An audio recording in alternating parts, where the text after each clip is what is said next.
And my favorite player was Michael Jordan. Yeah. My dad's from Chicago. We were huge Bulls fans. We're going to play the Bulls for the championship. Michael Jordan just has some more help. I'm just as good as him. They look at me like I'm crazy. I was left speechless.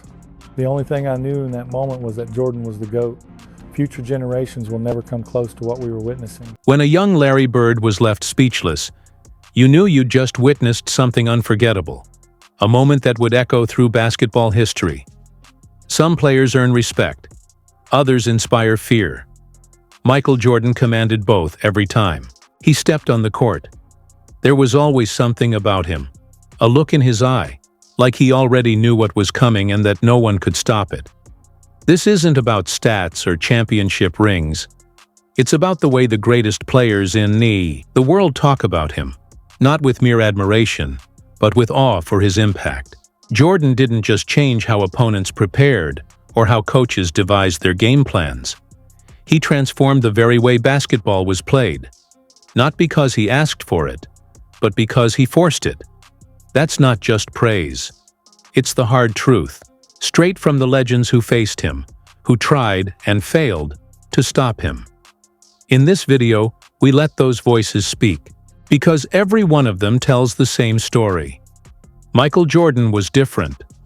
And if Bird's first reaction was powerful, just wait until you hear what he says later. There are games you remember, and then there are players who make you forget. It was a game at all. For Shaquille O'Neal, standing across from Michael Jordan wasn't just a matchup, it was something else entirely. Shaq burst into the NBA like a wrecking ball, an unstoppable force of power and athleticism. Too big to move, too strong to stop, and too confident to care, he shattered backboards, dunked on double teams, and stared down anyone who dared challenge him. But when it came to Michael Jordan, even Shaq had to pause, because for all Shaq's physical dominance, there was no answer for what Jordan brought, that eerie sense of inevitability. The unspoken truth that you weren't just facing a star, you were up against something greater. Years later, when asked what it was like sharing the court with MJ at his peak, Shaq didn't break down the X's and O's. He didn't reach for cliches. Instead, what he said became one of the most iconic sound bites ever spoken about Michael Jordan. He's at the peak of MJ. What is it like just being on the floor with him, man? I don't know what God looks like. It's like seeing God. That's not just a quote. It's a revelation. Shaquille O'Neal, the most dominant big man of his era, a four-time NBA champion, three-time Finals MVP, a player who physically overwhelmed legends, described Michael Jordan in almost spiritual terms.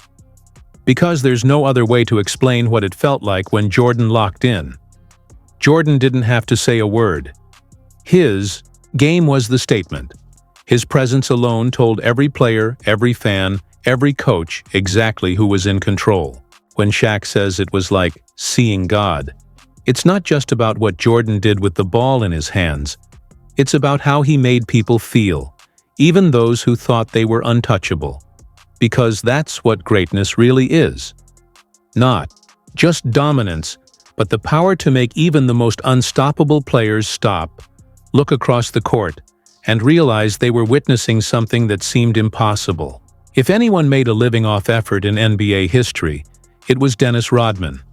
Relentless on the glass, fearless on defense, unapologetically physical. Rodman didn't care who you were or how many scoring titles you held. Step into his space and you were stepping into a war. He was chaos with purpose. A defender who could throw you off your rhythm just by existing near you. But even chaos had limits. And when it came to Michael Jordan, Rodman had no illusions about who was in control. In a rare moment of calm reflection, stripped of bravado and far from the usual sound bites, Rodman was asked what it was like trying to contain MJ.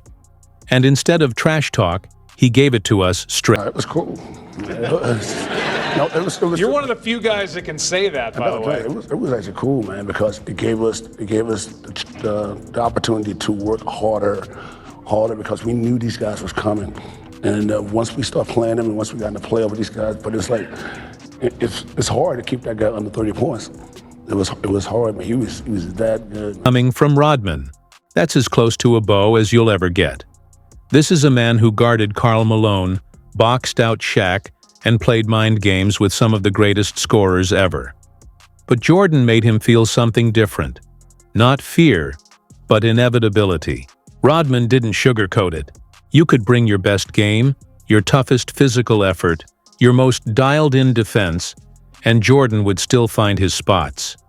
He'd rise up with that perfect mid-range pull-up, float into a fadeaway, or glide past you with a first step.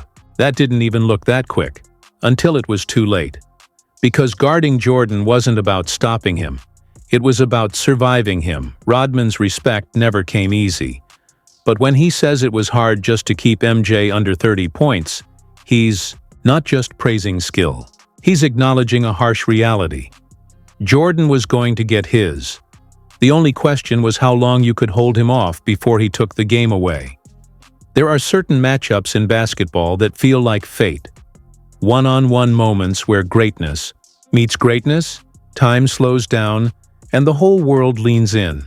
For Allen Iverson, fearless, unapologetic, brimming with swagger, facing Michael Jordan wasn't just a test, it was a promise he made to himself long before stepping onto an NBA court. Iverson had dreamed of this moment for years.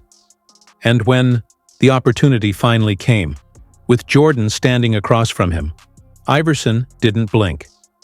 I was telling all my friends and my family that if I ever got a chance, if he ever guarded me, that I was going to try my move on the greatest player to ever play. So I knew I was going to do it. When he got on me, that's why I backed up. Yeah. I said, oh, here we go. I didn't get nervous. And I was, like you said, just young, you know what I mean, and just confident. So my heart won't thumping or nothing like that. I won't, you know what I mean? I did it like I would do it any other. That's not arrogance. That's authenticity. Iverson wasn't out there trying to embarrass Jordan. He was out to prove he belonged. Every hour on the blacktop, every battle in college, every ounce of belief in his own game. It all led to that moment. The crossover heard around the world. But what makes Iverson's story so powerful isn't just the move. It's the mindset. No fear, just pure, unfiltered belief. The kind of belief only the young, hungry, and too naive to know they're supposed to be intimidated have. He wasn't playing against an idol that night. He was playing basketball. And in that moment, even if only for a split second, he reminded the world that legends can be challenged, that the next generation doesn't ask for permission. They take the shot. Chris Webber played the game with poise and power. He knew systems. He understood what made elite players elite. But even he struggled to grasp what Michael Jordan brought to the floor. Because it wasn't just scoring or shot-making, it was the details. The stuff most players only practice alone in empty gyms. Jordan did it under the brightest lights, in the heat of playoff battles against the best in the world. Webber didn't need hype. He saw it all firsthand. And when he talks about it, you can feel the weight behind every word. Jordan.